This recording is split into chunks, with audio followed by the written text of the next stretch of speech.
جو लोग अपने परवरदिगार से डरते हैं उनके बदन के रोंगटे उसे सुनकर खड़े हो जाते हैं, फिर उनकी खालें नर्म हो जाती हैं और दिल भी नर्म होकर अल्लाह की याद की तरफ मुतवज्जे हो जाती हैं।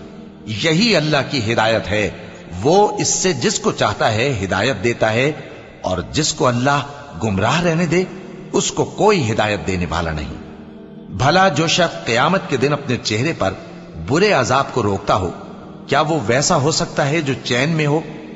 और जालिमों से कहा जाएगा कि जो कुछ तुम करते रहे थे अब उसके मजे चखो। जो लोग इनसे पहले थे उन्होंने भी तकजीब की थी, तो उन पर अजाब ऐसी जगह से आ गया कि उनको खबर ही न थी।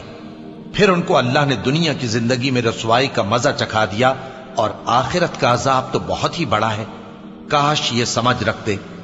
और हमने लोगों के समझाने के लिए इस कुरान में हर तरह की मिसालें बयान की हैं